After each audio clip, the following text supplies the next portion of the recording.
ultime vérification, s'il te plaît. Are you ready? Générateur opérationnel. Achtung. Fantasia! Hey, I can see our car! Your bravery saved the planet. Get down! Très sympa, les gars. Say cheese! See you later! 3, 2, 1... Eh bien, bonjour à tous et bienvenue dans ce nouvel épisode de Puissance Park où on va retourner aux États-Unis et du coup un peu au Japon pour la partie 2 qu'on vous avait promis avec un cliffhanger putassier de merde dont nous avons le secret. On aime bien faire peur aux gens. C'est ça. Voilà, donc du coup, bonjour à tous à nouveau. Et aujourd'hui, vous l'avez bien compris, on va parler de la deuxième partie de The Amazing Spider-Man, Amazing Adventures of Spider-Man, l'attraction. C'est très important, il y a les aventures dedans. Hein. Et effectivement, oui, effectivement. Et donc du coup, pour en parler, en fait, on a la même clique que la dernière fois parce qu'on enregistre cet épisode juste après le dernier. On avait la flemme. Donc du coup, on retrouve Valentin. Salut Val. Bonjour. Voilà, on retrouve Benji comme d'hab. Bonjour. Voilà, et on retrouve Johan. C'est moi et j'espère que je sature moins que la première fois. Effectivement, là, maintenant que ton micro est situé à peu près 5 cm devant ta bouche, il n'y a plus de soucis. Donc bon, très bien. Donc du coup, on avait parlé la dernière fois, pour vous resituer un peu le tableau, donc en Previously in Puissance Park, on avait parlé donc un peu de tout le développement de l'attraction, ce qui a amené à sa création. On avait beaucoup parlé de Thierry Coupe. D'ailleurs, si Thierry Coupe, vous écoutez cet épisode, les coordonnées de contact sont quelque part dans la description. Mais grosso modo, oui, on avait parlé de tout ça. Et donc aujourd'hui, on va parler un peu plus de ce qui se trouve à l'intérieur de l'attraction et également de sa descendance, n'est-ce pas Val ? Oui. Alors, c'est vrai que toi, Val, tu as eu la chance. Alors, je sais pas si tu as fait la deuxième dont non, tu vas nous parler. j'en ai fait qu'une sur les deux. Voilà. Mais il y en a une des deux que tu as fait qui était assez rare. Et les deux n'existent plus. Je crois qu'elles ont toutes les deux fermées maintenant. Ah ouais, donc c'est encore plus collector, quoi. Ouais, c'est clair. Et c'était une très bonne expérience. Mais du coup, on commence par quoi ? Par le contenu de Spider-Man, quand oui, même. voilà, on va s'intéresser rapidement à l'histoire de l'attraction, donc d'un point de vue storytelling. Comme ça, on va vous faire vivre un peu l'expérience pour ceux qui ne connaîtraient pas l'attraction. Donc, je pense à toi, mon pauvre Greg. Mais t'inquiète pas, un jour, on t'y emmènera. Oui, elle n'est pas fermée, celle-là. Elle n'est pas fermée, elle n'est pas prête de fermer si vous avez suivi l'épisode d'il y a 15 jours. Effectivement. Ouais. Ensuite, je compterai sur toi, Benji. Je compterai sur toi, Benji, pour me passer un fast-pass pour que l'attraction tombe en panne comme une merde devant moi, tu vois. L'attraction qui tombe jamais en panne, là, voilà. Franchement, j'avoue que t'as pas eu de bol. Mais là, honnêtement, grave, elle tombe en panne, rien à foutre, on reste dans la file et on fait non, on la loupe pas. Ça reste de la bonne cam, hein, ça se redémarre assez vite. Oui, surtout c'est impressionnant que ça puisse repartir aussi rapidement parce que quand tu dis que chaque véhicule est quand même indépendant et tout, c'est pas un système compliqué, c'est pas un système super simple quoi. Donc. Ouais, mais étant donné que Bob Iger reçoit une notification à chaque fois qu'elle est en panne, ils font pas les malins. C'est Bob Iger qui dit oh. Allez. À chaque fois qu'elle tombe en panne, c'est allez, redémarre pas. C'est genre, c'est con, elle est condamnée l'attraction. Oh là là, c'est bête. Mais attendez, ça veut dire que la licence, on la récupère. Oh, franchement, ça tombe tellement, c'est tellement bizarre que ça arrive comme ça. Oh là là. Alors. Je suis surprise. Mais bon. Tu joues très bien la surprise. Et le dégoût surtout de vivre toujours ce genre d'instant. Studio. Non, mais en plus t'as Bob Chapek. En plus c'est con, j'aurais bien mis un instant Chapek, mais Hyper Lanceur vous l'avez toujours pas, donc non. Donc, mais l'instant Chapek c'est intéressant. Mais est-ce qu'il y aurait pas moyen qu'on rajoute un peu de Star Wars quand même dedans, tu vois ? Non, c'est bon. Parce que c'est bien quand on peut mélanger un peu les trucs, tu vois, mais bon. Allez, donc, ce que je vous propose, pour terminer un peu la phase autour de Spider-Man, et je sais qu'après on va parler de nos avis, donc de Val et de Johan essentiellement, comment vous avez vécu l'attraction. Mais t'inquiète pas, Greg, on va t'emmener avec nous pour que tu aies envie, la prochaine fois que nous irons en Floride ou si nous allons au Japon un jour, que tu aies envie de t'asseoir dans un des véhicules de l'attraction. T'inquiète pas, en réalité, je veux pas te niquer ton taf, mais en vrai, j'ai déjà l'envie à fond. Hein. Mais bon, écoute, on va faire comme s'il était naïf, comme si je ne connaissais pas l'attraction. D'accord ? C'est quoi l'attraction ? Eh bien, heureusement que tu me le demandes, dis-tu. C'est tellement pas crédible. Mon hernier, il est rouillé. Hein. Là, c'est pas une première fraîcheur, hein, mais bon.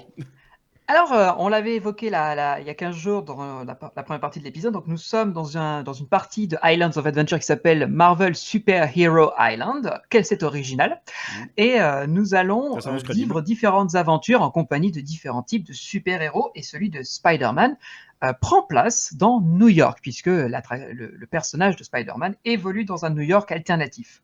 Mais nous n'entrons pas dans un New York, puisque nous allons d'abord visiter le Daily Bugle, ce journal imaginaire dans lequel travaille Peter Parker. Je le fais bien avec l'accent. Ouais, tu le fais bien. Est-ce que tu veux J'ai des l'impression de muffins regarder la version québécoise de Spider-Man. Ah bah tu vas me prendre une photo de Spider-Man, hein, Tony Parker. Peter Parker, Tony ok. Parker. Tony Parker, c'est basketteur. Attends, la version française, tu sais, Ils la avaient première version de traduction française, quand il y a eu le dessin animé, l'animé des années 60, c'était Pierre Parker. Tout à fait, oui. J'ai un découvert ça. C'est un jeu par cœur, brother. Ah, j'adore aussi la ref. Pour ceux qui l'ont dans les commentaires, vous nous donnez ça. Les vieux. Alors, donc, nous sommes dans le Daily Bugle, qui est le journal fictif qui est le plus gros journal de New York. Et nous allons, nous, visiteurs, être embauchés en tant que Scoop Juniors, c'est-à-dire des jeunes reporters en quête d'informations et justement du gros titre qui permettra au journal de faire plein de tirages. Ensuite, alors que nous déambulons dans la file d'attente, qui est donc les bureaux du journal, nous apprenons par l'entremise de télévision que la ville de New York est prise d'assaut. Alors, en français, ça fait beaucoup moins effrayant, mais en anglais, ça fait Sinister Syndicate, mais en français, ça fait le syndicat sinistre. C'est clair. Qui est en fait un regroupement de plusieurs super vilains de l'univers de Spider-Man. Donc on va retrouver le Docteur Octopus, que vous avez vu dans le deuxième film Spider-Man. Vous allez retrouver le Bouffon Vert, qui était dans le premier Spider-Man de Sam Raimi. On a aussi Miss Venom, qui est une déclinaison féminine de Venom. On a également... C'est vrai que ce personnage qui bouffe tout, tue tout, manquait vraiment de féminité, tu vois. Voilà. C'est ça. Alors que là, ils lui ont mis des longs cheveux et des boobs. Voilà, c'est bon. Ça passe, ça passe. Là, il y a la parité. Là, il y a la parité, voilà. Quelle horreur. C'est horrible, c'est franchement Ce qui est horrible. drôle, c'est que c'est vrai. Mais c'est ça le pire. C'est ça le Il n'y a pire. pas tant de vilaines que ça, enfin de super vilaines dans le monde des super-héros. C'est vrai que c'est pas Bah, énorme. après, elle a une tête vilaine, mais elle est quand même bien foutue. C'est ça. Il y a ensuite Hydro Tant Man, qu'elle laisse, donc un homme. tant qu'elle laisse le sac sur la tête, tu m'étonnes, ouais, effectivement. Point. Il y a donc Oh. Hydro Man qui est un homme constitué exclusivement d'eau. Et enfin Electro qui est un vilain qui contrôle l'énergie électrique qu'on a vu dans le deuxième film Amazing Spider-Man de James Webb. Alors, Ça, je veux pas dire, mais franchement, Electro, là, bon, on a déjà vu qu'effectivement, ils ont mis Miss Venom pour la parité et tout.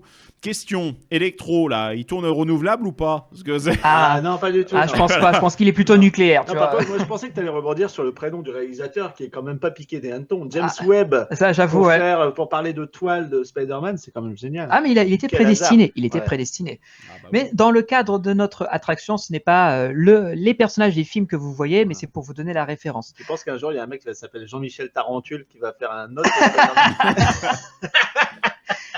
Ouais, peut-être qu'un jour ça pourrait être marrant, mais juste pour la blague, quoi. Et donc, ce syndicat du crime a construit sous l'égide de Dr. Octopus une arme redoutable qui s'appelle le canon antigravité, qui a la capacité d'annuler le poids de n'importe quel objet. Et dans le cadre de leurs méfaits, ils ont volé la statue de la liberté et exigent que la ville de New York se soumette à leur volonté, sinon la statue elle sera détruite. Pour l'instant, c'est un peu un scénario de Batman des années 60, là. Hein. Ah non, mais ça, franchement, c'est pas loin. C'est vraiment pas loin. Si quelqu'un se balade avec une bombe en tenant une bombe et en criant, jusque-là, c'est pas une erreur. Hein. C'est ça. Et donc, toute la ville est plongée dans ce chaos et durant notre déambulation dans la file d'attente, nous voyons que les news s'enchaînent à base de Breaking Report. Nous apprenons que les super vilains attaquent New York, voilà, et de tout ce genre de choses. Et on se rend compte surtout, pendant qu'on déambule dans les bureaux, que tous les bureaux ont été désertés par les journalistes qui sont tous en train de courir partout dans la ville de New York cherchant à choper le scoop. Un peu plus tard, dans la file d'attente... Ça, c'est un scénario super arrangeant pour éviter de mettre des animatroniques, surtout. On va dire ça, surtout, oui. Ah, mais non, mais c'est intelligent, parce qu'effectivement, c'est justifié, puis ça t'évite d'avoir à mettre ce genre de truc. Donc, très bien, oui. Et après, ce qui se passe, c'est que nous entrons dans une partie un peu plus expérimentale du Daily Bugle, puisqu'ils ont inventé un véhicule qui s'appelle le Scoop Vehicle. C'est en fait une machine dans laquelle on va embarquer par paquet de 12 et la particularité de ce véhicule, c'est qu'il est connecté sur les fréquences des journaux télé et des informations générales et automatiquement va se pointer là où le scoop est susceptible d'arriver. T'es en train de me dire que si par erreur on le fout sur BFM, il y a tout le monde qui finit en plein milieu de l'Hudson, quoi. Ah, c'est ça. Le truc se suicide, quoi. Super. Et c'est ce qui explique aussi pour la petite histoire qu'il y ait une antenne satellite à l'arrière du véhicule, puisque c'est comme ça qu'il capte les informations et qu'ensuite il part là où ça devrait nous intéresser. Et après, il suffit qu'il nous libère en tant que journaliste, on prend les photos, on fait les interviews et hop, retour au journal pour les gros titres. Du coup, question Monsieur Jamieson, pour votre laboratoire de recherche et développement, un drone, est-ce que c'est pas moins cher et plus facile en fait? Trop cher. Je sais pas, moi je propose. Hein. Mais bon. Alors effectivement, tu as très bien fait de le préciser. Donc le directeur, le rédacteur-chef de ce journal est Johnny Jameson, un personnage qu'on connaît tous, qui est ultra célèbre dans l'univers de Spider-Man. C'est ce fameux rédacteur en chef qui hurle, crie, court dans tous les sens à la recherche du scoop comme s'il allait péter un câble toutes les 2 secondes. Il était superbement incarné par J.K. Simmons dans la trilogie de Sam Raimi. Il a la tête est parfaite pour le personnage, c'est incroyable. Le jeu qu'il a est incroyable. Il est extraordinaire. Combien de mèmes en ont été tirés de l'extrait où il explose de rire quand le pauvre Peter Parker demande une simple augmentation. Ouais. Voilà. Mais ça, c'est pour la petite référence. Et donc, Jameson nous explique que nous allons effectivement faire le test pour embarquer dans son véhicule et qu'il compte sur nous pour choper de l'actualité et ramener un paquet de head news, comme headlines, comme ils disent dans l'attraction. Alors, une fois que nous avons attrapé nos safety goggles, enfin nos night goggles, comme elles sont spécifiquement appelées, c'est-à-dire des lunettes qui permettent de voir dans le noir, ça, c'est pareil, c'est très arrangeant. Nous embarquons dans notre véhicule et juste après avoir quitté la gare, eh bien, nous tombons sur Spider-Man. Oh là là, quel hasard! Il nous explique que le danger c'est est génial, imminent. les villes en scénarium quand même. Hein. Ah mais d'ailleurs, je vais juste citer pour la petite aparté Eddie Soto qui il y a quelque temps a mis sur Twitter une phrase que j'ai trouvée très juste. Il a dit si au cinéma un film ne va que garder d'une tranche de vie que les moments où il y a de l'action, dans une attraction nous allons garder que les tranches d'action et là où la mort est imminente. Oui, pas faux. D'accord. Donc en effet, vous allez très vite vous en rendre compte. Ça marche dans très bien. Spider-Man. En fait, c'est là que tu te dis qu'en réalité, Nigloland, pardon, pas Nigloland, mais le parc Saint-Paul, ils sont extrêmement bons sur tout ce qui est thématisation. En fait, non, hein. non, Alors je me désolidarise de ça. Cette phrase ne reflète pas l'avis du groupe Puissance Park. Ah si, complètement. Oh, mon Dieu. Alors, je vais reprendre l'histoire. Donc, Spider-Man nous met en garde en nous expliquant que cette nuit risque d'être la plus dangereuse de sa vie, étant donné que les super vilains ont décidé de mettre le chaos dans New York City. Et à peine avons-nous quitté Spider-Man que nous tombons nez à nez face à un camion poubelle, qui est d'ailleurs conduit par Stan Lee, hein, et nous manquons de le percuter. Alors, c'est un des 4 caméos de l'attraction. Nous manquons de peu de le percuter et c'est à ce moment-là que notre véhicule fait une embardée et nous pénétrons dans un entrepôt qui est abandonné et, oh là là, ça alors, s'avère être le repère secret du Sinister Syndicate, les grands méchants de l'attraction. Donc on est d'accord que là, les flics ne trouvent pas les mecs alors qu'il suffisait de manquer un camion poubelle pour tomber dans leur truc, effectivement. C'est tout à fait ça. C'est totalement ça. Non, mais on est encore une fois, c'est bien qu'ils aient fait le squinching quand même. Hein. Vous avez... C'est ouf, quoi. Et alors que nous entrons dans ce hangar, justement, nous tombons sur le Docteur Octopus, le Bouffon Vert et tous les super vilains qui sont en train de préparer le méchant coup qui va arriver.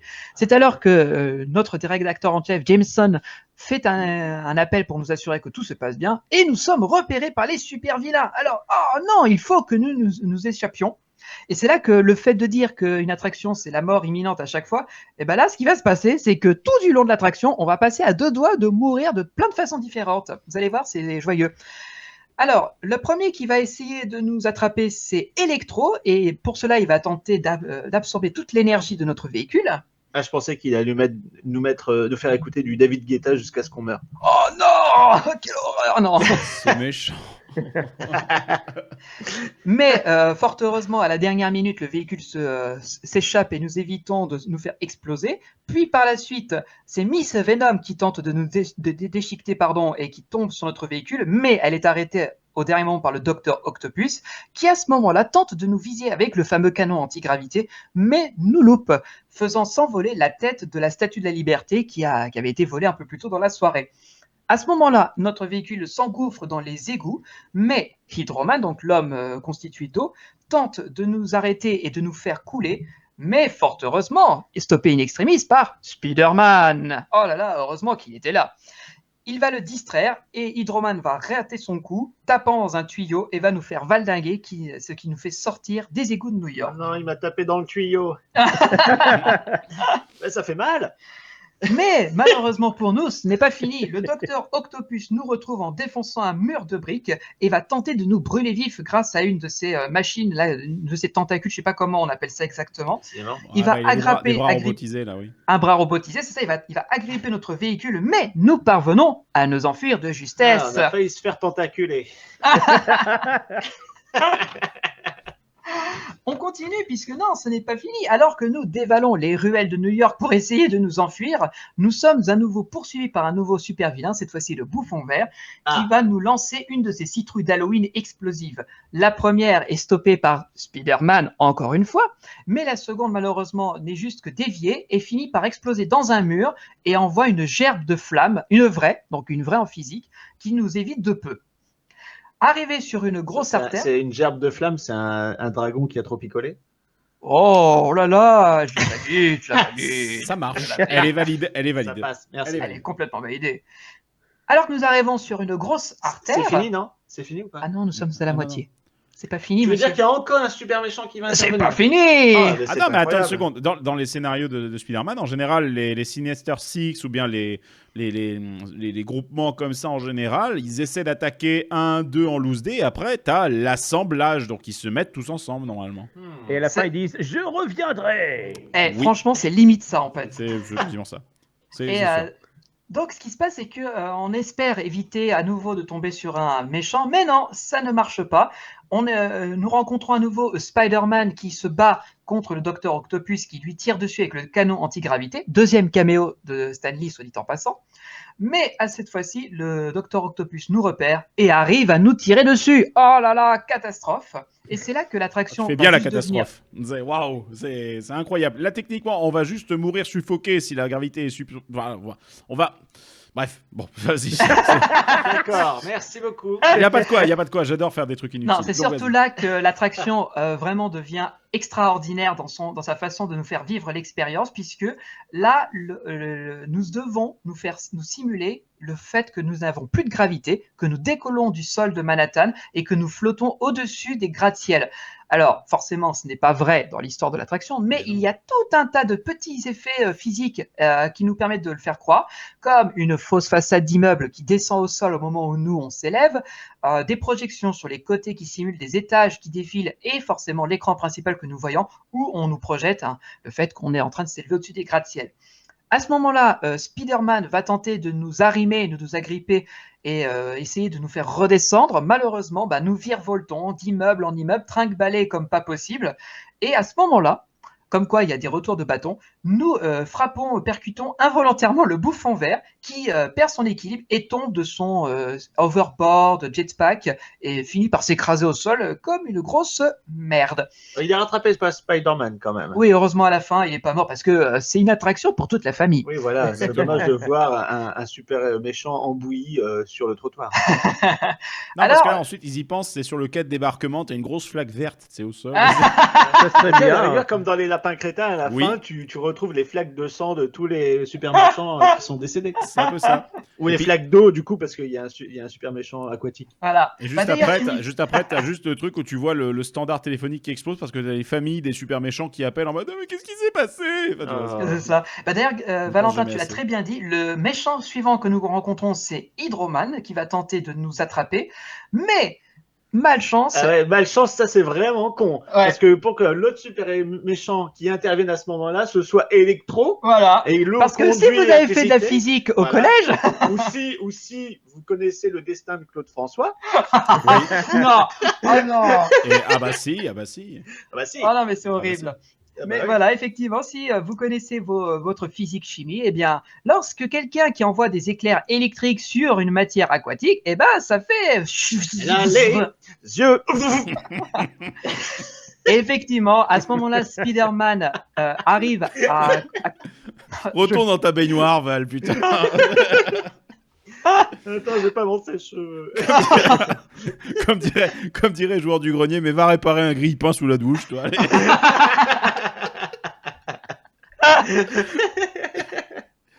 Voilà. Oui, on a oublié de vous Eratom, dire, c'était- ce podcast est sponsorisé par EDF. Mais bon, Bleu ciel d'EDF, on Et vous doit donc, plus du que la coup, lumière. Super Waterman se fait attaquer par un compteur Linky. non. Est-ce que tu Je vas vais voir les faire, l'attaque. Val? L'attaque surprise, c'est oh, votre consommation est de 2 watts. Oh mon dieu! Ah, Oh mon dieu. Allez, on enchaîne. je crois qu'on est allé trop loin là sur cette vanne. Faut arrêter là. Je s'y attendais pas. au Il faut contraire. il faut vraiment se débrancher les mecs là. Ah, ça suffit la métaphore filée. Ah, attendez, faut que je reprenne mon souffle. Ah, Oh, quand même pas. Si, je te jure que l'attaque du compteur Linky, ça fera... J'avoue.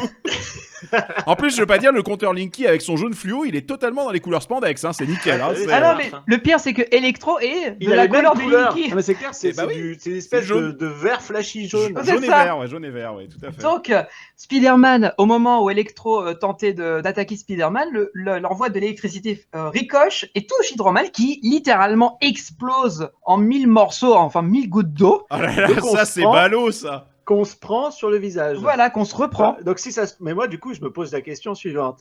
Quelle partie de son corps j'ai pris sur le visage? J'espère que c'est pas les gouttes de ses couilles. Oh non, Val. Oh là là. J'espère que c'est juste son coude, tu vois. c'est trop Non, mais bien. c'est des questions importantes quand même. qu'il faut se Ah, mais poser c'est ça, pour la storyline. La France veut savoir. Mais forcément, voyant que tous ces super vilains se font marafle leur gueule les uns derrière les autres, excédé, le Docteur Octopus change de stratégie. Bah, surtout qu'ils s'éclatent les uns les autres en fait, c'est surtout ça le problème. Plus qu'autre chose. Ouais. Tous des nulos.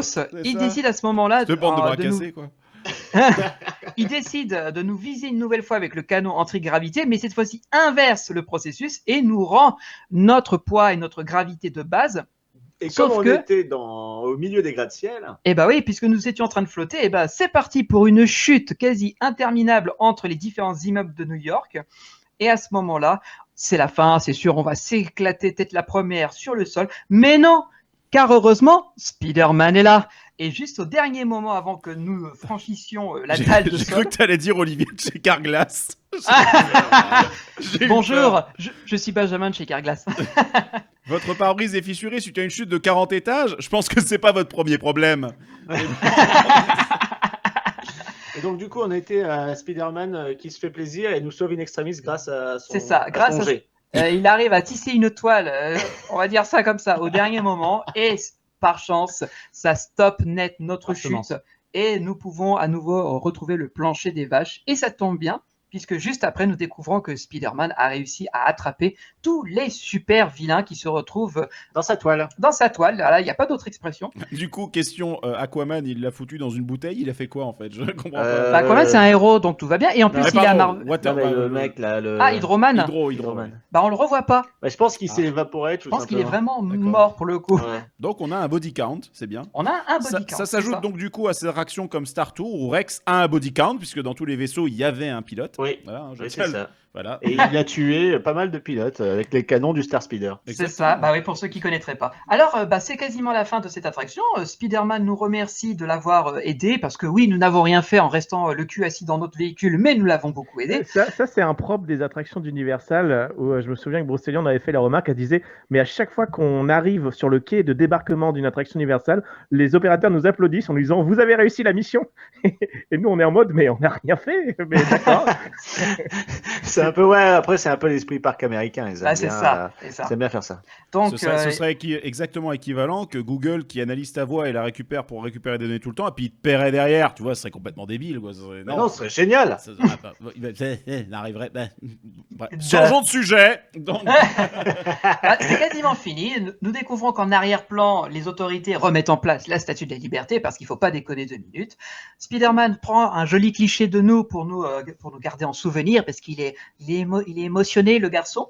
Et à ce moment-là, nous retournons en toute sécurité au quai de débarquement du centre de laboratoire du Daily Bugle, sous les applaudissements de l'équipe et du rédacteur en chef Jameson, qui nous dit « Vous êtes des héros, j'ai toujours cru en vous !» Et Stanley qui nous rappelle maintenant, vous pouvez relever la barre de sécurité et sortir pour aller à la boutique dépenser votre sou. Voilà. Voilà, et c'est là en général qu'on se dit tous putain, mais c'était trop bien cette attraction, quand est-ce qu'elle arrive chez nous? Voilà. Voilà. C'était. Exactement, Greg, merci. Jamais, voilà. Bah, tu vois, t'as réussi à brancher hyper lentement. Non, non. Voilà. J'espère que c'est fait à la bouche alors. C'est toujours fait à la bouche. Cet épisode a été entièrement bruité à la bouche. Alors les amis, bah voilà, on a fait l'expérience complète de l'attraction jusqu'au débarquement. Moi, j'ai envie de laisser la parole à Val et à Johan, que vous me donniez vos impressions à vous. Oui. Après, Johan d'abord. Vas-y, je t'en prie. Ah, alors, c'est parti pour mon avis sur l'attraction Spider-Man. Est-ce qu'on mettrait pas le jingle? Ah bah on peut mettre le jingle, Johan Soupli, veuillez pas sauter oui, s'il vous c'est vrai. plaît. Johan Soupli. C'est vrai que du coup c'est basé sur Warner et pas sur Universal, mais bon, il y a un jingle, Universal. Soupli. C'est ça. Alors, Vas-y, Jo. déjà, les amis, il faut savoir, comme vous l'avez sûrement déjà remarqué, que moi, j'ai beaucoup de mal avec les attractions qui s'inspirent de dessins animés de base, tout simplement parce que voilà, ça me permet pas de m'immerger à 100%. J'ai du mal à y croire, ça fait un petit peu carton-pâte et ça me rappelle que je suis juste dans un parc à thème. Ouais. À l'opposé de land comme Galaxy Edge ou Harry Potter, dont je suis très friand, puisque là, pour le coup, tout est fait pour que tu aies vraiment l'impression d'être dans le monde réel et ça marche beaucoup mieux sur moi. Mais bon, soit, on m'avait dit aussi que on m'avait vendu du rêve avec ce ride Spider-Man, donc j'étais aussi impatient et prêt à refaire mon avis là-dessus. On m'avait dit que c'était la meilleure attraction du monde, alors ok, allons-y. Et déjà, faut savoir que bon, je garde un assez mauvais souvenir de la file d'attente. C'était l'une des plus grosses attentes qu'on a fait ce jour-là lorsqu'on était à Universal avec les copains. Ça aide pas, en même temps, elle a du succès, donc on peut pas trop lui en vouloir. C'est ça, oui. Et du coup, en plus, la file en elle-même, bon, je m'excuse, hein, mais elle était dégueulasse pour moi. Hein. Les murs bleus, verdâtres et tout me mettaient un peu mal à l'aise. Et on avait juste 2 écrans qui te diffusent des dessins animés non-stop. Et voilà, la file n'avançait pas. Bref, visuellement, c'était moche et auditivement, j'avais l'impression d'être bloqué dans une conversation de Greg et Benji. Mais nous t'emmerdons, mon petit. Écoute, au moins le temps passe plus vite. Vous avez le droit de m'emmerder. Oui, bah écoute, on va le faire, voilà, c'est ça. Ce qu'il y a de bien avec le distanciel, c'est que je peux déconnecter ton... Ah, c'est bête, on a perdu Johan. Oh là là. Ah, quelle maladresse. Oh là Dans là. des circonstances indépendantes de notre volonté. C'est ça. Bon, ok, sinon voilà, on se balade dans la file. Bon, les bureaux, c'est effectivement, ils sont très carrés, un petit peu tristes. On voit juste des ordinateurs, pas beaucoup d'accessoires. Mais bon, l'important, c'est qu'à un moment donné, on embarque. Et là, très vite, je vais vous le dire, j'ai été pris dedans, comme la plupart des gens qui font cette attraction. Et le mélange d'écran et de décor réel est super bien foutu. Les images sont belles, le rythme est excellent. Les effets de 4D, donc chaleur, eau, etc., sont utilisés, je trouve, de manière super intelligente et correspondent vraiment à certaines capacités qu'ont les méchants. Voilà, le méchant avec l'eau, les bombes qui explosent et qui font des flammes. Electro qui recharge les piles de ton vibromasseur. C'est Parce ça. qu'en fait, voilà, quand il plante sa grosse prise sur ton véhicule, c'est pas une image dégueulasse, hein, c'est vraiment ce qu'il fait. Ça vibre à mort et c'est plutôt pas mal. Val, et justement, ça fait crier tout le monde et les filles apprécient. Quand tu dis c'est pas une image dégueulasse, bon, tu forces un petit peu quand même. Non, mais hein, c'est je veux vrai. pas dire, voilà. Non, mais c'est vrai, il plante sa grosse prise. Regardez un ride. Si vous regardez l'illustré sur YouTube, je vais bien insister sur ce passage-là. Ah, donc en gros, Voilà. tu es en train de me dire que Spider-Man, c'est une réaction où bientôt pour la faire, il faudra mettre son code de carte bleue avant pour prouver qu'on est majeur, c'est ça? Non, bah non, il y a beaucoup d'enfants qui le font. et Le qui sont jingle, ravis le tout jingle autant. Pornhub aurait été tellement parfait là. Non, Mais- non, on s'arrête là. Vas-y, Johan, reprends. Mais non. Tout ça Les pour effets de dire que 4D. voilà, chaque méchant, je trouve, a une spécificité liée à la 4D en fait. Mais c'est là qu'en fait, moi, j'ai pris une leçon en tant que metteur en scène, puisque je me suis vraiment aperçu qu'on pouvait on pouvait exploiter beaucoup mieux le rythme dans une attraction comme ça, basée sur un dessin animé, puisque voilà, dans un dessin animé, tout est beaucoup plus rapide, plus burlesque et plus riche visuellement. Et donc vraiment, c'est ce qui m'a fait du coup apprécier l'attraction et me remettre un petit peu en cause là-dessus. Donc, et puis aussi, gros avantage pour moi, mais attention, là, je vous parle d'un truc extrêmement personnel.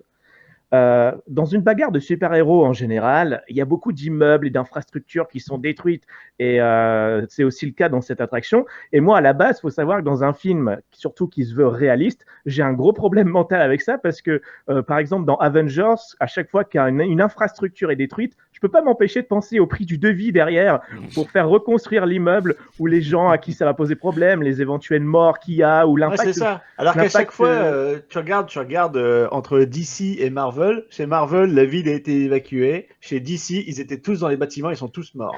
Voilà, tu reconnais le côté sombre tout de suite, quoi. Mais j'apprécie quand même la vision de Johan qui est français. Dans tous Ouais. ces films à très gros budget, avec de la destruction, s'il vous plaît, pensez au BTP. C'était un message de Vinci Group. Voilà, et en fait, du coup, justement, sauf que là, on est dans un dessin animé, et donc je m'en bats les steaks. Et donc, j'ai vraiment pu prendre cette fois-ci du plaisir à voir les scènes d'action, puisque les immeubles, bah, c'est juste des gros cubes blancs avec des fenêtres jaunes, et donc je ne pensais pas du tout à ce genre de truc. Mais là, comme je vous le disais, c'est vraiment très personnel. Et je vais finir donc sur la petite touche magique qui, moi, m'a fait l'effet wow, et je pense que peut-être c'est la même chose pour vous, on en parlera après. Je pense qu'on est peut-être d'accord pour dire que cette scène où on monte justement de plus en plus vers le haut, Ouais. avec des immeubles sur les côtés, pour moi, c'est vraiment le moment le plus parfait de l'attraction, parce qu'à cet instant précis, je savais où j'en étais dans l'histoire de l'attraction, mais je savais plus où j'en étais dans le monde réel. J'étais complètement dedans. Et ça, pour moi, bah, c'est le petit point magique qui fait que c'est la seule véritable attraction qui est bien faite et qui m'a vraiment transporté dans un univers de dessin animé. Donc, j'étais très content de l'attraction Spider-Man. Ouais, bah écoute, moi, je te rejoins complètement. Je pensais pas que le thème allait être particulièrement quelque chose qui allait me captiver, mais on se prête au jeu. En fait, c'est ça, quand l'attraction commence, la petite musique embarquée dans le véhicule, les premiers mouvements, les premiers décors réels et l'écran avec le squishing où tu te dis, il y a un petit truc en plus, comme je le disais dans l'épisode précédent, bah ça marche tout de suite. Je vais pas dire exactement la même chose que toi, si ce n'est qu'effectivement, moi, à la fin, là où j'ai vraiment été bluffé, et c'est une des rares fois où un effet comme ça a marché sur moi dans une attraction, alors que je suis pleinement conscient de l'usage de ces technologies-là, c'est que effectivement, quand on monte, on sent vraiment que tu n'as plus de repères, tu es un peu perdu, tu ne comprends pas, et tu dis merde, comment ils ont fait et où est-ce que je suis? C'est exactement la chose qu'on se dit. Ouais. Parce qu'en gros, là, ils servent à la fois donc de l'écran 3D super bien fait, etc. Et sur les côtés, en fait, tu as deux buildings, ce sont des écrans. Et projeté dessus, tu as les fenêtres qui défilent comme si on grimpait de plus en plus. L'effet est savamment orchestré au point où quand tu fais la chute, où tu rebondis d'abord sur un building, sur le toit d'un building, et ensuite tu tombes à la verticale. Moi, quand j'ai vu le sol s'approcher avec la plaque d'égout, là, sur laquelle on a un gros zoom quand on est pris dans la toile, eh ben, j'ai mis les mains devant mon visage en mode « Ah, putain, on va se prendre le truc !» Et en fait, je me suis fait avoir comme un bleu.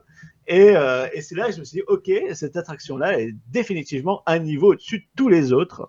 Et j'attendais qu'une seule chose, c'est d'avoir une autre version ailleurs qui exploite aussi bien justement ces sensations qui te font complètement sortir du monde réel et partir dans l'aventure de Spider-Man où tu ressens la sensation de chute alors que tu ne chutes pas. Ouais. Et ça m'a complètement sidéré. Je sais pas si ça te l'a fait aussi, toi, Benji. Ouais, c'est trop bien. Peut-être pas à ce point-là. Si, Si je suis tombé dans le piège, pareil comme vous. La première fois que je l'ai fait en 2010, je n'ai pas du tout percuté tout ce qui m'arrivait en pleine tronche, tellement ça s'enchaîne rapidement, ça ne s'arrête jamais. Et la scène, justement, bah pareil, le moment où on a le canon qui nous fait perdre le sol et on décolle, j'ai pas compris comment ils avaient fait à l'époque. J'étais resté en me disant, merde, ils ont réussi à m'avoir, j'ai pas compris la technique. Et c'est en regardant plein de vidéos on-ride, en ayant des vidéos backstage, des vidéos de technique et tout, que j'ai compris. Et là, même en ayant compris, j'ai fait « Waouh, la vache !» C'est pas complexe, mais quand c'est bien orchestré, bien mis en scène, comme tu l'as dit, Val, l'illusion, elle a totalement fonctionné sur moi. Et toute cette partie où on est sur le toit de New York, j'ai vraiment l'impression qu'on flotte. Et à chaque fois, mon cerveau il me dit « Ouais, attends, il y a un truc qui déconne, tu peux pas être en train de flotter vraiment. » Et moi, le reste de ma tête, elle fait « Mais si, vas-y, à fond !» Voilà. Et quand on tombe justement pour juste avant de se fracasser la tête sur le sol, ouais, moi j'ai vraiment cette sensation de tomber parce que la projection est tellement longue, on est tellement avec ce dôme de projection qui nous enveloppe qu'on voit rien d'autre que ça. On voit, et surtout, c'est tellement bien réalisé.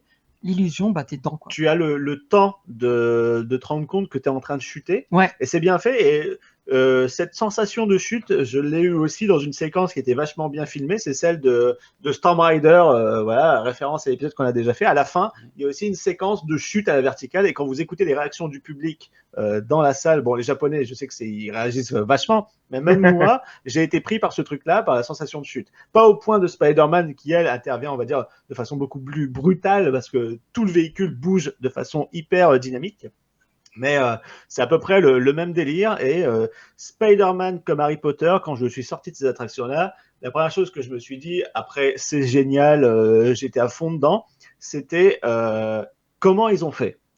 Et en fait, je réfléchis, mais merde, comment ils ont fait ça? Comment ils ont fait ceci? Après, tu te renseignes, etc. Et une attraction que je rêverais de faire pour me poser exactement la même question, et du coup, j'ai rien regardé pour avoir la surprise, c'est Flight of Passage, du coup, qui fait ce genre de réaction à la sortie, c'est-à-dire, waouh, c'était hallucinant comment ils ont fait.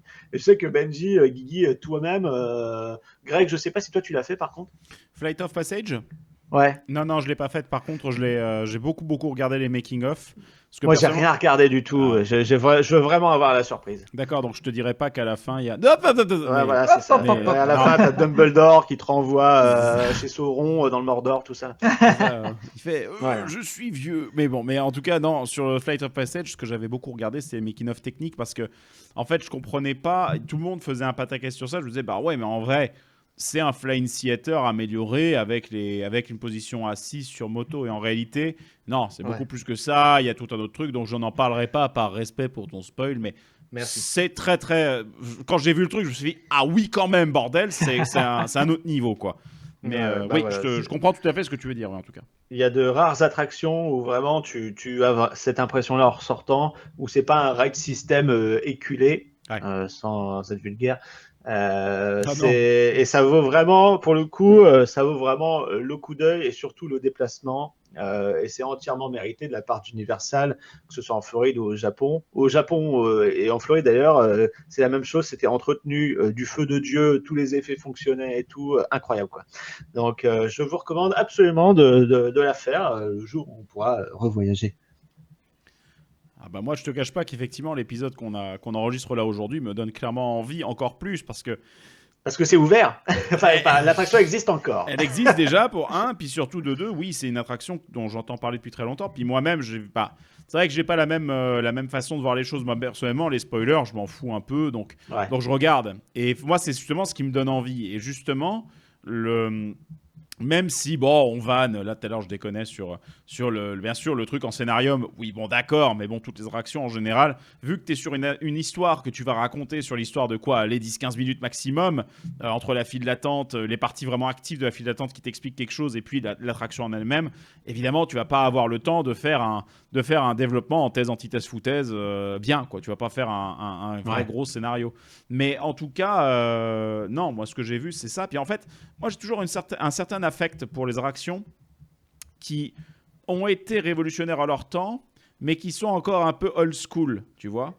Et quelque part, je ne vais pas dire, parce que bien entendu, aujourd'hui, le Spider-Man tel qu'il existe aujourd'hui, évidemment, il est numérisé dans tous les sens, les projecteurs UHD partout, enfin bref, voilà. Mais le Spider-Man d'origine, toute la projection était en pellicule, les véhicules étaient avec des ordinateurs de bord intégrés, mais c'était des trucs très très basiques. Enfin, très basiques, non, pas pour l'époque, mais par rapport à aujourd'hui, oui, c'est basique. Et en fait, c'est ça que je trouve beau. C'est un peu ce qui me fait aussi aimer des films comme Star Wars 4. Même si le film, le scénario, alors je vais certainement me faire des ennemis, mais le scénario est d'un ennui et d'une simplicité déconcertante. Mais par contre, le nom de Dieu, le niveau de réalisation, quand tu te dis que tout ce qu'ils ont fait, c'est des maquettes, c'est des effets physiques, ils sont... c'est incroyable. Je vois exactement le genre d'admiration auquel tu fais référence. C'est-à-dire faire une expérience incroyable avec les méthodes et les technologies disponibles dans le contexte de sortie du film ou de l'attraction, c'est tout bonnement incroyable et tu sens que les mecs ils se sont vraiment cassés la tête.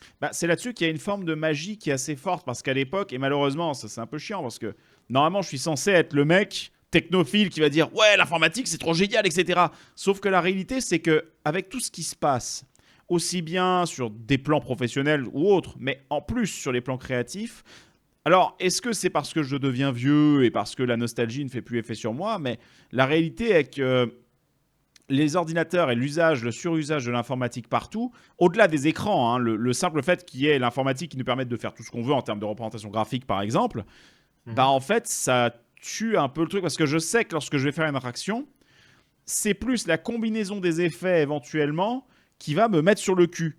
Parce que je vais me dire, ah ouais, là d'accord. Sauf que on est dans une surenchère. Quand tu vois aujourd'hui Rise of Resistance, bah, il est dans une surenchère technologique. Et c'est sa combinaison en fait d'effets physiques et d'effets écran qui peut la rendre intéressante. Mais en vrai, c'est un peu ce qui fait qu'aujourd'hui, un Rise of Resistance, je suis pas plus hypé que ça de la faire. Je me dis, oui, je la ferai un jour et ce sera cool. Mais je vais pas aller faire un trajet pour ça. C'est pas le truc. Non, voilà. Non, je c'est pareil comprends, je pour comprends. Et, Parce que c'est une expérience qui, comment dire, qui est logique d'exister aujourd'hui. Tout à fait. Tout à fait. Et en fait, aujourd'hui, en plus, à l'heure à laquelle, alors, je vais dire un truc qui est saut 2019, mais à l'heure à laquelle les salles de ciné étaient équipées de 4DX, d'effets de light show à l'intérieur des trucs, etc., bah, en fait, l'intérêt du parc d'attractions, c'est un petit peu estompé sur tous ces produits un peu médias, hormis si tu pars sur justement des technologies purement physiques. Ça, c'est un avis personnel, bien sûr. Et bien entendu, mélange, on va dire savamment, le mélange écran et décor réel et sensations réelles. Tout à fait. Ensuite, ce que je dis là, c'est à mon sens, on est bien d'accord. Mais non, mais je te rejoins sur ce point de vue. S'il n'y avait que du 3D, que de la 3D, que des écrans à tire-larigot, on serait sur un sur Ratatouille. Ratatouille, c'est ça. Et un Ratatouille. Je suis pas tout à fait d'accord sur Rata, les gars, pour être sincère, parce que Rata encore. Je comprends qu'ensuite, vous avez été cast member, donc effectivement, il y a le côté un peu... puis vous connaissiez ces réactions-là, les autres réactions, avant. Moi, je ne connaissais pas l'existence de Spider-Man, etc. Je ne connaissais pas avant, moi. Et c'est peut-être ça qui t'a aidé finalement à mieux apprécier Ratatouille, parce que moi, pour le coup, j'ai été tellement déçu. Ouais, bah, je pense qu'effectivement, j'avais pas de référentiel. Donc du coup, difficile pour moi de comparer avec un truc existant. Mais c'est pareil pour moi, j'avais beaucoup aimé Ratatouille lors de l'ouverture, et après Spider-Man, bah, c'est plus compliqué. Oui, surtout que tu te dis que l'attraction, elle a 10 ans de retard, quoi. Bah, c'est ça. Et en fait, moi, ce que je vois, c'est qu'un Ratatouille, en fait, pour moi, je trouve que l'attraction fait le café. Elle est bien, c'est sympa. Ensuite, je vais pas aller la faire en boucle non plus, mais c'est une attraction qui est vraiment bien. Par contre, effectivement, un Spider-Man, moi, il m'intéresse beaucoup parce que j'aime bien, en général, me remettre un peu avec les yeux de l'époque et me dire, le truc, certes, il a été upgradé, etc., mais l'expérience d'origine était à peu près un facsimilé de ça. Et donc, du coup, voir un peu ce qu'ils ont réalisé, la façon pour la réaliser, et surtout, un truc qu'aucune vidéo ne peut restituer, c'est les sensations, la fluidité d'un EMV dans lequel tu montes. Moi, c'est exactement le truc. Blue Fire, je le connaissais bien avant de l'avoir ridé la première fois. Et bien entendu, sur les vidéos, tu vois, bah oui, la caméra, elle est bien fixée, donc tu dis c'est fluide. Mais en fait, quand tu montes dans Blue Fire, que tu poses ton cul dans ce truc, que le harnais se baisse, que tu te sens serré à fond et que tu te sens en sécurité et que tu es catapulté et que tu sens que tu n'es pas en train de rouler, tu es en train de glisser sur les rails, mais ça a juste tellement rien à voir. Et c'est ce que je me dis avec Spider-Man. J'ai envie un jour de la faire, même si oui, il y a des écrans, etc. Et je pense que c'est une attraction qui a commencé à précipiter l'arrivée du Dark Ride tout écran, parce qu'en fait, oui, toute la technologie intéressante sur Spider-Man, c'est les EMV, les effets synchronisés, etc. Et un parc qui veut copier et qui n'a pas beaucoup de fric, bah, il va dire bon, bah, on va remettre que les écrans, c'est ce qu'il y a de moins cher. Pour le coup, c'est vrai qu'il n'y avait pas d'animatronique dans cette attraction. Il y a des décors, quelques-uns animés, on parle d'une hélice, hein, tu vois, enfin, ça crée juste du dynamisme, on va dire, visuel, au même sens qu'on voit une attraction dans un parc Disney qui crée une ambiance, finalement, qui crée une activité et qui fait que le land n'est pas mort. Là, c'est à peu près le même principe. C'est dans une séquence où tu as entre deux écrans, il y a les décors qui sont un peu mobiles et ça permet de t'occuper pendant ce moment. Ça peut être aussi simplement des cache-misères, hein, en mode attirer ton attention sur un truc pour que tu vois pas un raccord un peu plus. Voilà, hein, mais ensuite, ça, moi, j'attends quand même de voir quand Spider-Man va ouvrir à Paris, pour le coup. Ce sera pas la même, bien entendu, on est d'accord, mais quand notre version va ouvrir en version Toy Story Mania, là, voir un peu s'ils vont quand même essayer de travailler un peu les transitions entre scènes ou s'ils vont faire, si c'est en mode YOLO. S'ils font comme ils ont fait pour les Toy Story Mania, c'est-à-dire écran, rien, écran, rien. Je suis sûr que ça va être décevant. J'espère sincèrement pas, parce qu'il y a tellement de potentiel. Même si personnellement, c'est vrai que pour avoir testé Toy Story Mania déjà, j'aime pas cette attraction. On est trop proche des écrans, ça me génère un inconfort de malade. Et alors que putain, je suis un geek, je devrais kiffer ça. C'est clair. Et en comparaison, il y a Mouse au chocolat à Phantasialand, qui est une attraction de type shoot.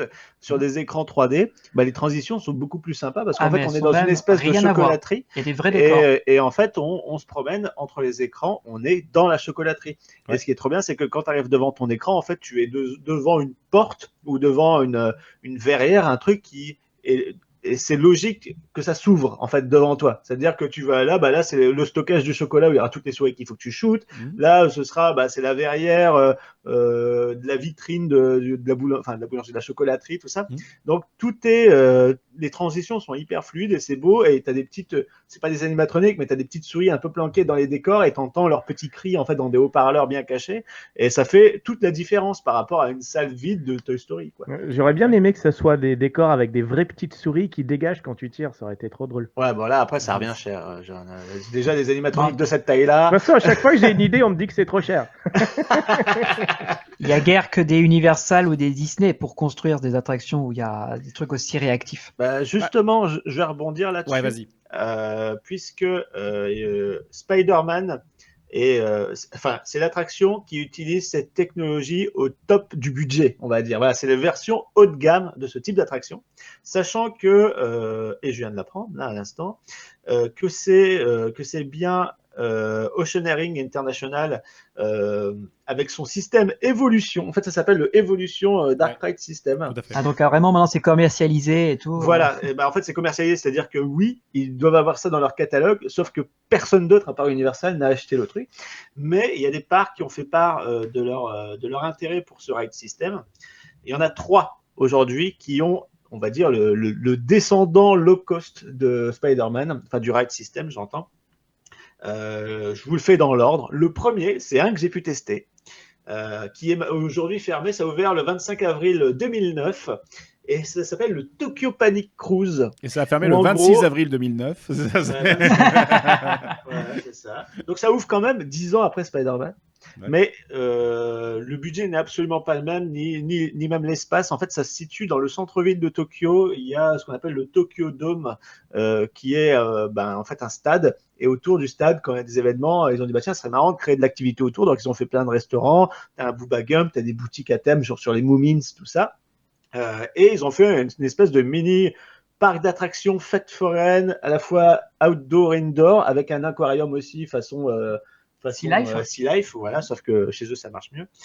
Et c'est d'ailleurs c'est là que vous avez le Thunder Dolphin, qui est la montagne russe qui passe à travers un building.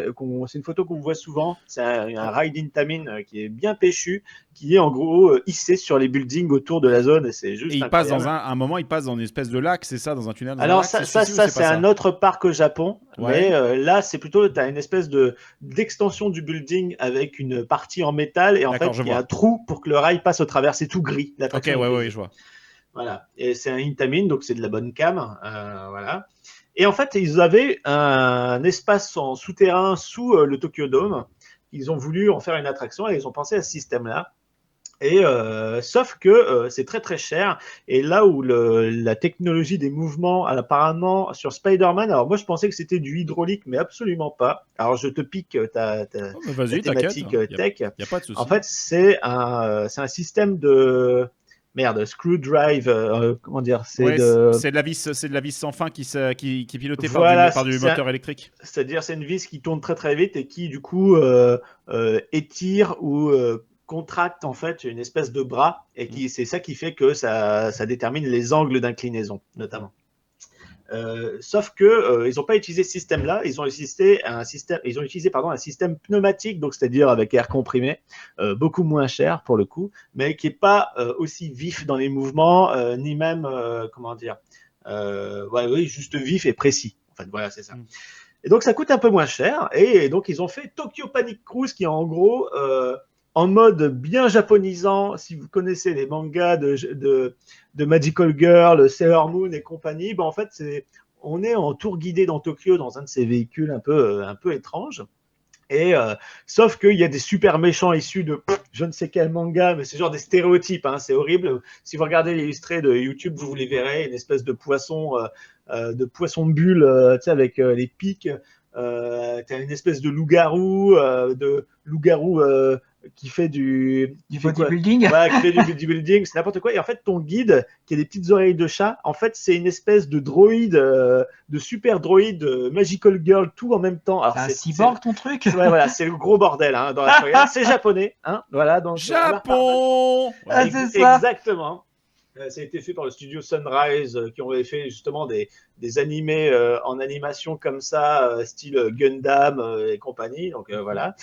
Et en gros, bah voilà, tu luttes contre ces bestioles-là. Et comme tu es dans Tokyo, ce qui est bien, c'est que tu as quand même à un moment, tu fais une séquence de chute un peu à la Spider-Man et tu rebondis sur le Tokyo Dome, qui est un stade fermé, en fait, qui est couvert.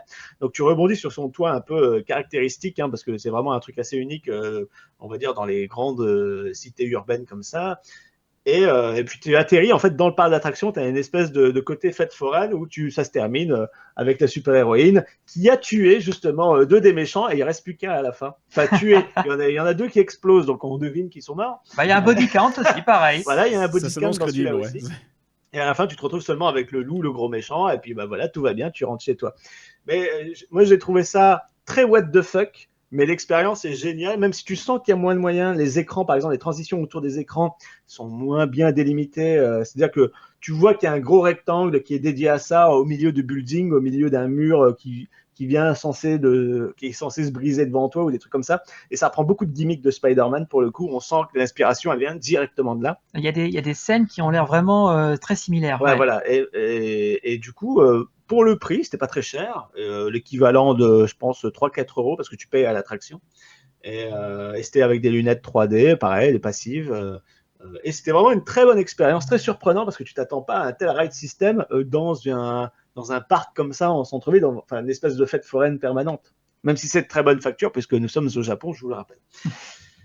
Donc il y a eu ce truc-là qui a fermé, il me semble, il y a 2 ans maintenant, et qui a été remplacé par un coaster indoor de merde. Franchement, sans aucun intérêt, il y a juste des lumières, des stroboscopes et un peu de musique, quoi. Ce qui est dommage. Les gens, c'est ce qu'ils veulent, les sensations fortes. Voilà. Il n'y a pas de sensation Family forte. En coaster. plus. C'est un family coaster, donc c'est un peu triste. C'est dommage. Surtout que l'espace, il n'était pas énorme. Donc, autant pour ce ride-là, c'était bien pensé parce qu'il stagnait entre 2 écrans et voilà, la vidéo t'occupait pendant un long moment alors que les mouvements continuent, même si le véhicule, enfin, comment dire, le truc qui supporte ton véhicule, lui, est à l'arrêt. Tu as quand même ton véhicule qui peut bouger et ça, c'est intéressant. Ça te D'accord. permet quand même de vivre quelque chose.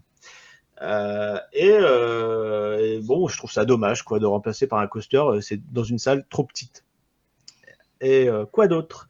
Alors, une autre version du coup low cost a ouvert dans un parc aux États-Unis, dans le parc Busch Gardens, Williamsburg en Virginie, donc qui est centré finalement sur la naissance des États-Unis et aussi sur sur la majorité des populations qui sont venues en fait aux États-Unis. Parce qu'il me semble que dans ce parc-là, il y a des quartiers français. Voilà, tu as un européens, quartier des trucs comme ça, français, ouais. allemand, etc. En fait, qui fait Qui sont pas du tout clichés, soit dit en passant. Oui, c'est très cliché par contre, c'est hyper cliché. Bon, celui-là, je l'ai pas fait, mais en gros, dans le quartier Oktoberfest, donc dédié à l'Allemagne. Hein, Ah bah oui, parce qu'en Allemagne, c'est quoi? C'est l'Oktoberfest, Ah bah, c'est les l'Allemagne, bières. c'est Munich, hein. hein, c'est la base. donc, il y Voilà. a l'attraction qui s'appelle Curse of the Dark Castle.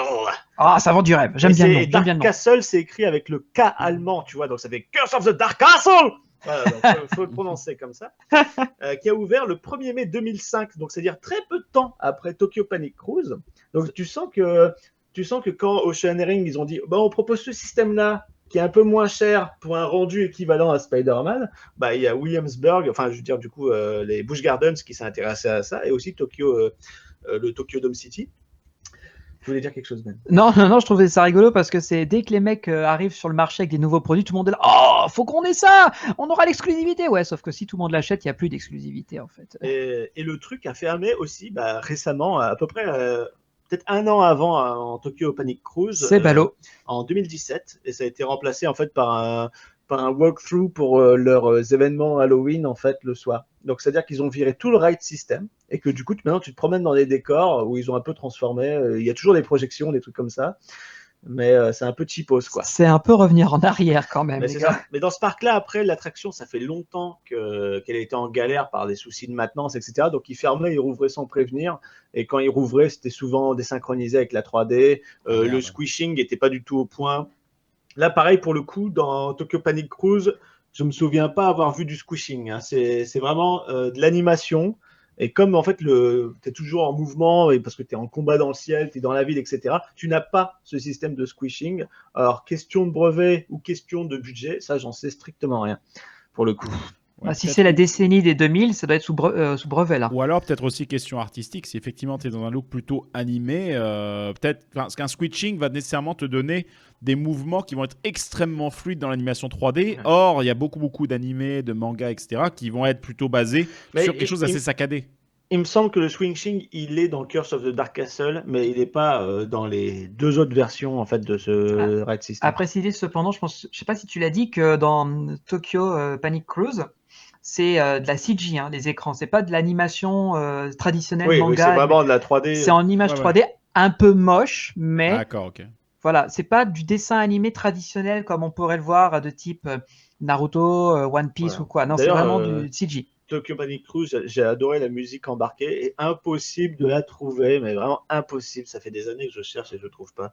Bref. Donc, s'il y a des gens dans les commentaires Voilà, qui c'est savent. ça. Donc on en revient à Curse of the Dark Castle. En fait, c'est tout simplement, on atterrit dans une espèce de château inspiré de celui du roi Ludwig II En Bavière En Bavière, exactement, voilà. Ah, j'aurais dit Dracula, tu vois, ils sont pas sortis Mais dans en le fait, cliché. le truc, c'est que tu es dans un château qui est dans lequel tu as un mec qui est en gros le roi de la zone, etc. Et c'est un château hanté, il faut pas y aller. Le roi Le de la mec, en zone. fait, il est à la fois vampire, mais il se transforme aussi en loup-garou. En gros, c'est un peu le pot pourri de tous les trucs horrifiques inspirés des contes allemands, on va dire, voilà.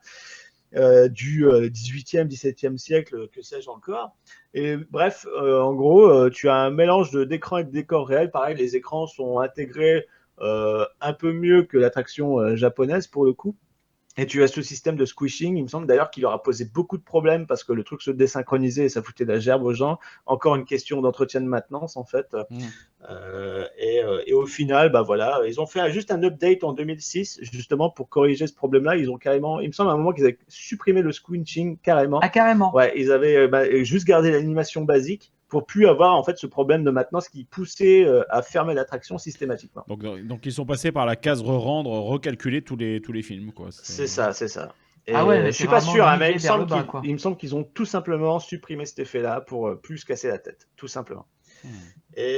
Déception. Et voilà. Et ensuite, la dernière attraction qui est toujours ouverte, elle a ouvert en 2010 à Abu Dhabi, à Ferrari World. Ah oui. Et ça s'appelle Speed of Magic. Et là, pour le coup, elle fait. Alors, j'ai vu une vidéo. Qu'est-ce que c'est nul. Alors, c'est vraiment si c'est une celle que je vois mauvaise qui est exploitation. à Ferrari World. C'est avec le petit bonhomme là. Oh Et là en fait, là. en gros, tu as une Oh. vidéo de pré-show qui est très cringe où en gros, tu vois un gamin qui parle à l'esprit d'aventure de Enzo Ferrari, je sais pas quoi, celui qui a fondé Ferrari. Oui, Je sais pas, c'est ça. un petit bonhomme mignon.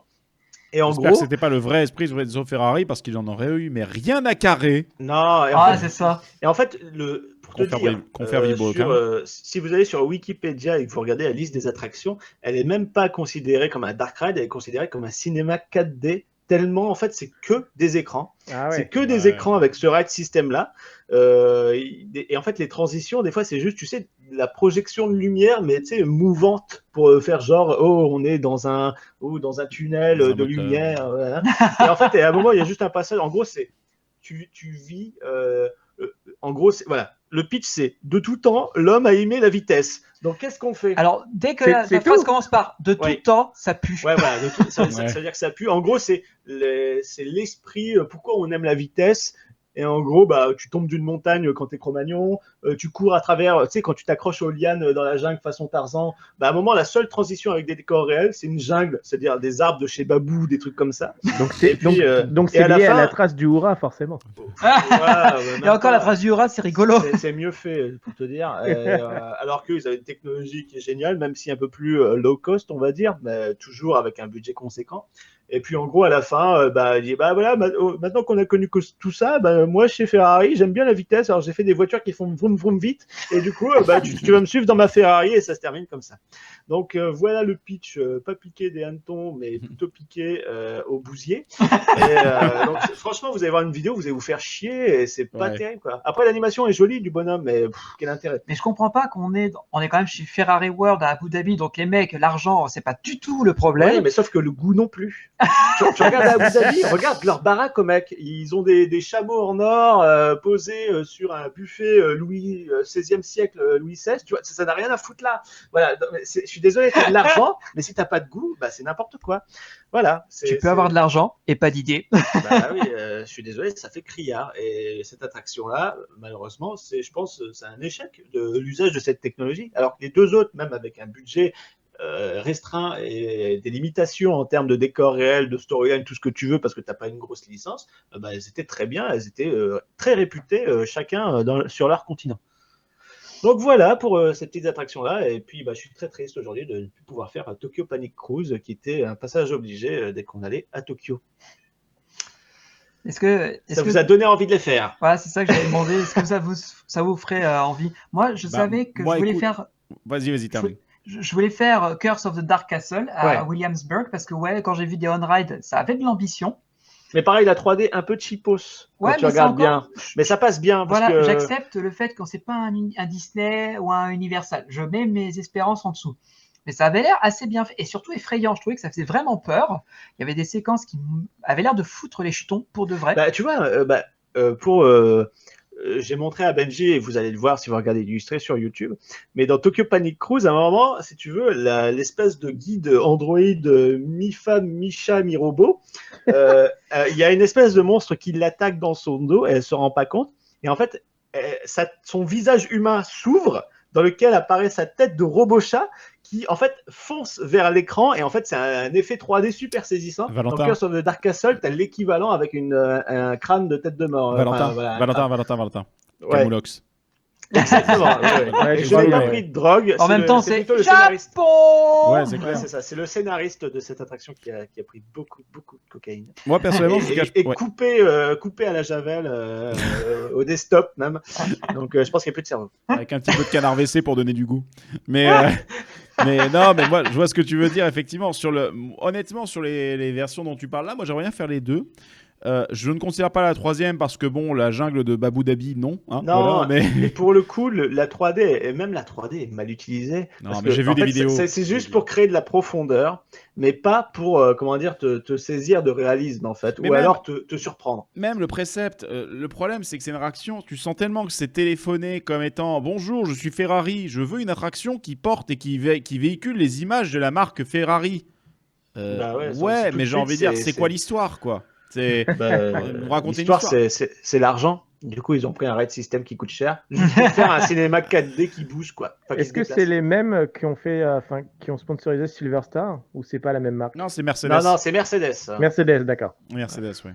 Apparemment, il y a les mêmes gars. Encore Silver Star pour Port Aventura, je crois que c'est les mêmes équipes. Encore Silver Star de son côté, au moins sur le précepte, tu vois une montagne russe qui, a priori, va te démonter le gosier en termes de cris quand tu vas descendre cette putain de drop. Il tient sa promesse.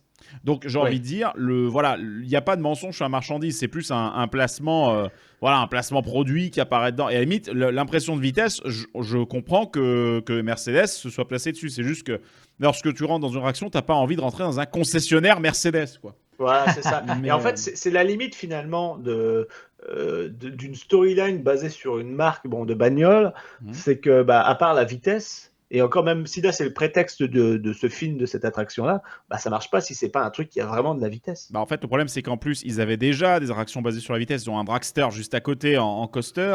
Ça fait le café pour ce précepte-là. C'est ça. Donc il vaut mieux, sur une attraction comme celle-ci, il vaut mieux, puisque tu es sur un rythme qui est beaucoup plus posé, il faut véhiculer une autre image, genre la qualité de travail, les finitions, le côté artisanal, le voyage dans le temps à travers l'évolution du truc. Mais bon. Et pour le coup, tu as pas très loin dans le même parc, tu as genre un flume ride où en gros tu rentres dans le moteur d'une Ferrari. Ça s'appelle genre V8 quelque chose. Et c'est très cheap pour le coup.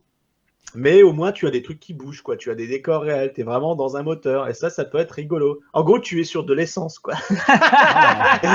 Mais bon, on s'éloigne un peu du sujet, qui est finalement le Ride System et Spider-Man, du coup, et qui, malgré finalement ses successeurs, a toujours sa place sur le leaderboard, clairement. Ça n'a pas bougé. Et ça reste une référence internationale en termes de meilleur Dark Ride du monde, à mon sens. Bah oui, et puis surtout, derrière, Universal a quand même cherché à faire un follow-up avec Transformers, et clairement, les gens continuent à plébisciter Spider-Man. C'est ça, Transformers, c'est du Michael Bay, c'est de la démesure. Ouais, j'entends Joanne qui est déjà en train de dire explosion. Ouais, voilà, ça explose de partout. Mais ça dégueule de partout. Voilà, c'est ça. Et en fait, comme ça explose du début à la fin, t'es moins pris dedans, alors que Spider-Man, t'as vraiment une montée qui s'effectue de façon très intelligente et qui te hype de plus en plus jusqu'à la fin où tu as la chute finale qui te saisit mais complètement et tu ressors de là complètement mystifié. Mais ouais, mais moi honnêtement, oui, Spider-Man me donne envie. Les deux autres dont tu as parlé, bon, malheureusement, Tokyo, ce sera plus possible. Mais Dark Castle non plus, c'est fermé. Ah, bon, tu peux aller à Ferrari World, mais bon, c'est un peu pourri. Eh bien non, voilà, non, ce sera tout. Voilà. Voilà. J'en demande pas plus. Donc. Merci, mais non merci. Voilà. Donc... Il y a un truc qu'il faut qu'on ajoute. Et ça, on ne peut pas en parler beaucoup parce qu'au moment où on enregistre l'épisode, cette attraction n'existe pas encore.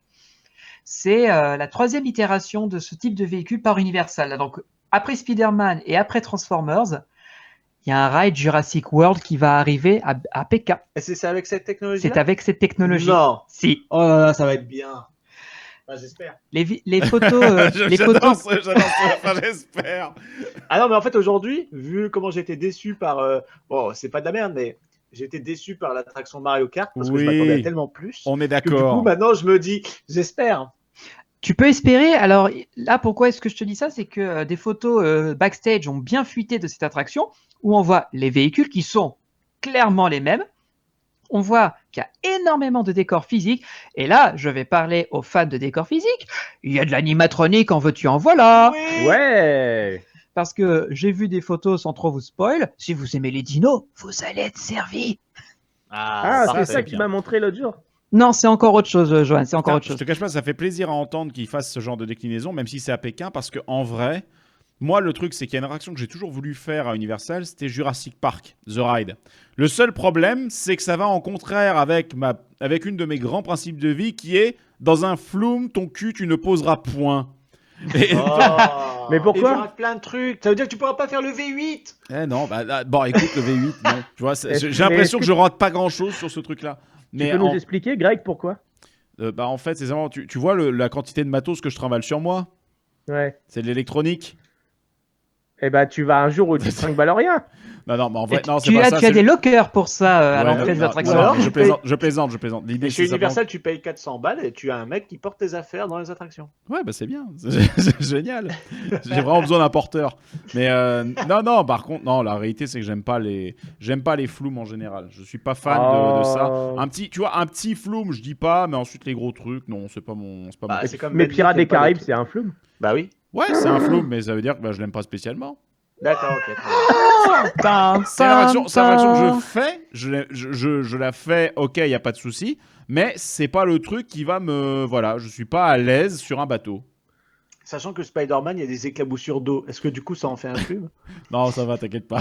Bon, alors c'est bon, tu peux te prendre 3 gouttes. Quand même, ça va. Non, mais je suis pas fan des flumes en général. Et voilà, mais ensuite derrière, je me rappelle, il y avait un commentaire, j'avais vu, ouais, il y a même un malade chez Puissance Park qui n'aime pas les floumes. Mais je t'emmerde. Voilà, cordialement.